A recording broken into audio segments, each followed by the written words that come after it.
इसी छप्पे छंद में श्री नाबादास जी महाराज ने एक कथा का चिंतन किया है। भगवान सिलिपिल्ले भगवान का कथा का चिंतन श्री नाबादास जी ने यहां किया। आगे की पंक्ति में नाबादास जी वर्णन करते हैं कि एक राजा की कन्या थी और एक किसान की कन्या थी। वो दोनों सहेली थी और उनके यहां पर एक संत पधारे, इस कथा का चिंतन कर रहे हैं। संत ने उनको एक भगवान दिए और उनका नाम था सिलिपिल्ले भगवान। इस कथा का चिंतन श्री प्रियादास जी महाराज अपने छप्पे छंद की एक पंक्ति में कर रहे हैं। सिलिपिल्ले के कहत कुंवर पे हरि चली आवे, सिलिपिल्ले के कहत कुंवर पे हरि चली आवे, सिलिपिल्ले के कहत कुंवर पे हरि चली आवे, सिलिपिल्ले के कहत कुंवर पे हरि चली आवे, सिलिपिल्ले के कहत कुंवर पे हरि चली आवे, सिलिपिल्ले के कहत कुंवर पे हरि चली आवे। श्री प्रियादास जी इस कथा का वर्णन करते हैं अगले भक्त का। सिलिपिल्ले के कहत कुंवर पे हरि चली आवे, वर्णन कर रहे हैं। इसकी व्याख्या श्री प्रियादास जी की एक छंद की व्याख्या यहां पर नाबादास जी की छंद की व्याख्या प्रियादास जी करते हैं विस्तार से। वो कहते हैं, सिलिपिल्ले भक्ता उभय भाई सोई कथा सुनो, एक नृप सुता एक सुता जिमीदार की। एक पुत्री थी किसान की, जिमीदार की, और एक राजा की पुत्री थी। आए गुरु घर देख सेवा ढिग बैठी, और उनके घर पर एक दिन एक संत आए और संत भगवान शालिग्राम की पूजा कर रहे थे। कही ललचाई पूजा कीजे सुकुमार की। उन दोनों कन्याओं ने जब देखा कि शालिग्राम भगवान की सेवा एक संत कर रहे हैं तो गुरुजी के पास आकर के उन्होंने कहा, गुरुदेव हमको भी भगवान की सेवा करनी है, आप हमें इन भगवान को दे दो। संत ने विचार किया, ये तो भगवान मेरे हैं, लेकिन जब आग्रह करती हैं तो उन्होंने संत ने एक नदी में से 2 पत्थर के खंडों को ला करके एक जिमीदार की जो पुत्री थी उसको दे दिया और एक जो राजा की पुत्री थी उसको दे दिया। दोनों को एक एक पत्थर का टुकड़ा दे दिया। दियों से लाटू कले के नाम, कहीं दियो वही कीजिए, लगाई मन मति भाव पार की। प्रियादास जी कहते हैं, उन दोनों टुकड़ाओं को, पत्थर के टुकड़ाओं को जैसे ही दोनों कन्याओं को दिया तो दोनों ने पूछा कि गुरुदेव इनका नाम क्या है भगवान का? आपने जो हमें भगवान दिए हैं सेवा के लिए, इनका नाम तो बता दो। अब नाम क्या बताएं महाराज, वो तो 2 पत्थर के टुकड़े थे।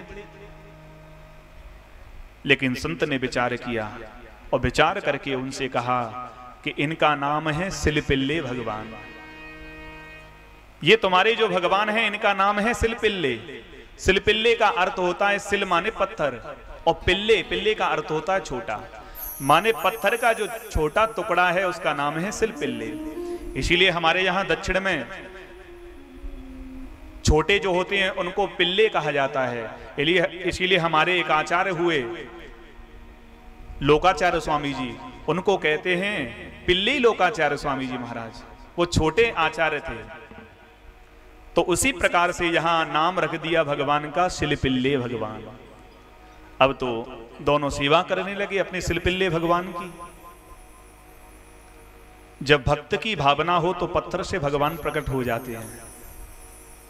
प्रहलाद जी के लिए भगवान स्तंभ से, पत्थर से ही तो प्रकट हुए।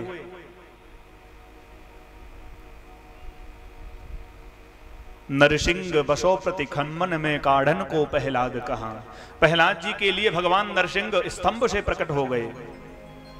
गड़ गड़ गड़ानो खम्ब फारो चर चरानो निकसत नर नाहर को रूप अति भयानक है। गगड़ गड़ गड़ावे दसन जीव लप लपावे।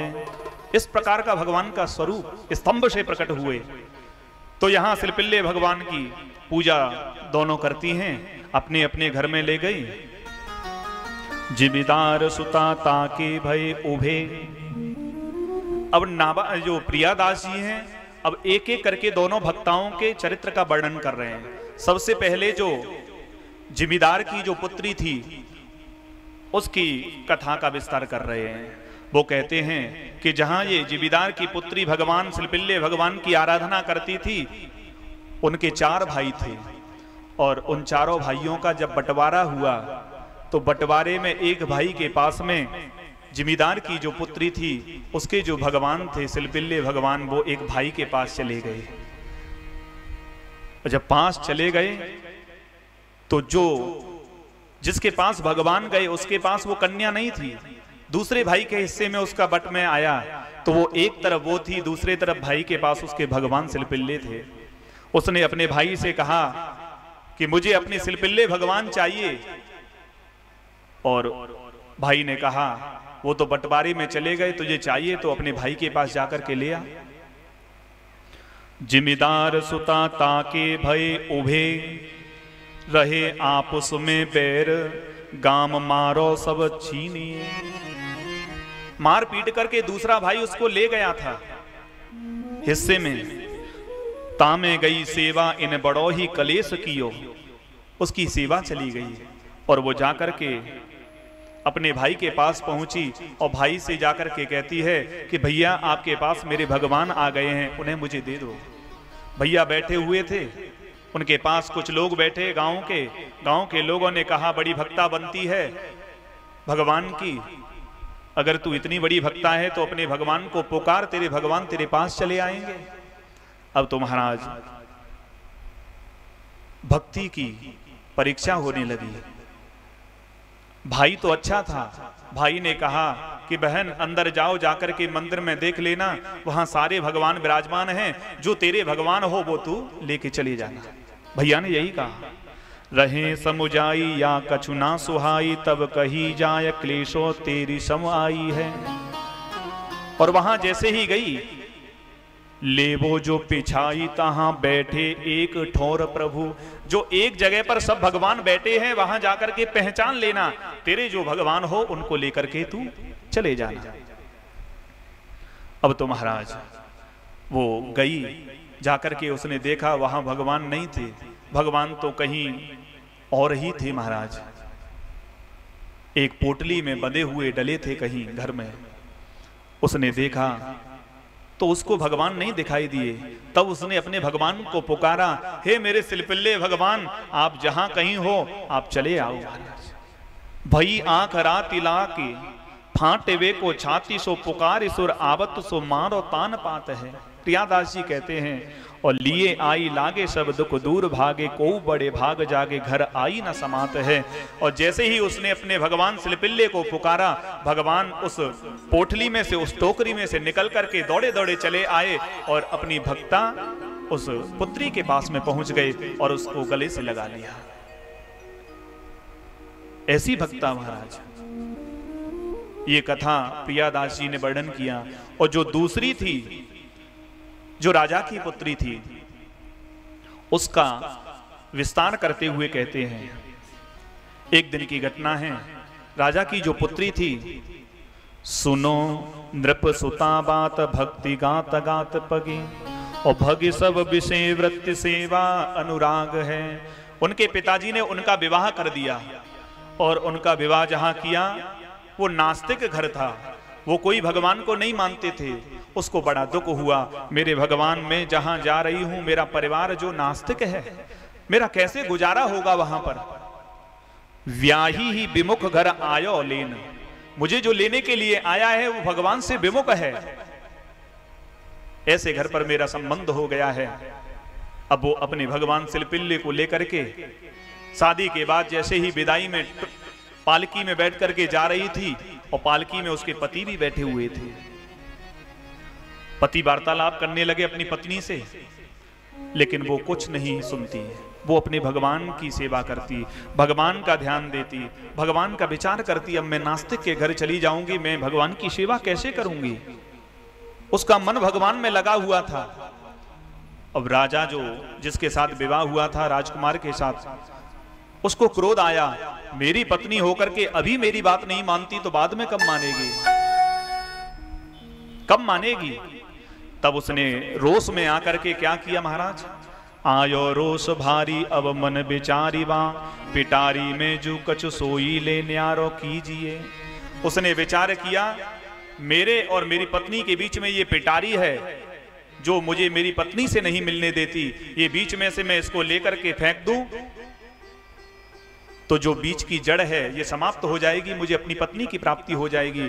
भगवान सिलपिल्ले को लेकर के और पालकी से उस राजकुमार ने लेकर के नदी में फेंक दिया। भरी वही बात मुखी जल बांझ डारी गई। प्रियादास जी लिखते हैं, जल में फेंक दिया। अब तो महाराज जैसे ही जल में फेंका, जो राजकुमारी थी उसको बड़ा दुख हुआ और वो रोने लगी, रुदन करने लगी। अपने जैसे ही महल में पहुंची, आज से उसने खाना पीना सब बंद कर दिया। तजो जल अन्न चाहत प्रसन्न, अन्न जल का त्याग कर दिया राजकुमारी ने कि जब तक मेरे सिलपिल्ले भगवान नहीं आएंगे, जब तक मैं भगवान को भोग नहीं लगा दूंगी, तब तक मैं प्रसाद नहीं पाऊंगी। उनकी सासू ने, उनके सास ससुर सबने समझाया, पति ने समझाया कि अब तो वो चले गए, नदी में से कैसे आएंगे?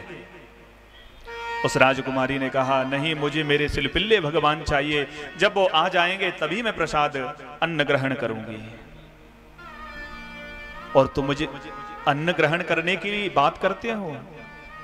तुम मुझे प्रसन्न करना चाहते हो? जिसका सर्वस्व चला गया वो अब कैसे प्रसन्न होगा? वो राजकुमारी कहती है, क्यों हो तो क्यों प्रसन्न जाको सर्वस्व लियो है, मेरे सर्वस्व ले लिया, अब मुझे प्रसन्न करना चाहते हो? मैं प्रसन्न नहीं हो सकती, मुझे अपने सिलपिल्ले भगवान चाहिए। और जहां पर जिस नदी में फेंका था वहां पर राजकुमारी को लेकर के सब पहुंचे और राजकुमारी ने जैसे ही जाकर के नदी में देखा, गोताखोरों को भेजा, कोई नहीं मिला महाराज वहां। अब तो राजकुमारी के पति ने कहा, इतनी बड़ी भक्ता बनती हो तो अपने भगवान को पुकारो, तुम्हारे भगवान तुम्हारे पास आ जाएंगे। अब तो महाराज भक्ति की परीक्षा होने लगी। रुदन करते हुए उस राजकुमारी ने अपने भगवान सिलपिल्ले को पुकारा, हे सिलपिल्ले भगवान, आप जहां कहीं हो मेरे पास चले आओ। अब तो महाराज नदी में से निकलते हुए सिलपिल्ले भगवान बाहर आ गए और बाहर आकर के राजकुमारी के हाथों में पहुंच गए और राजकुमारी ने उन्हें स्वीकार कर लिया। ऐसे भगवान तो नाबादास जी वर्णन कर रहे हैं, सिलपिल्ले के कहत कुंवर पे हरि चली आवे। सिलपिल्ले भगवान को जब पुकारा तो चल करके उनके पास आ गए, राजकुमारी के पास, उस किसान की पुत्री के पास भगवान दौड़े दौड़े आ गए। नाबादास जी ने एक पंक्ति में ही इनकी व्याख्या कर दी, सिलपिल्ले के कहत कुंवरी पे हरि चले आवे। भगवान हरि चले आए, दौड़े दौड़े चले आए और आकर के उनके गले लग गए। सिलपिल्ले के कहत कुंवरी पे हरि चली आवे, सिलपिल्ले के कहत कुंवरी पे हरि चली आवे, सिलपिल्ले के कहत कुंवर पे हरि चली आवे, सिलपिल्ले के कहत कुंवर पे हरि चली आवे, सिलपिल्ले के कहत कुंवरी पे हरि चली आवे,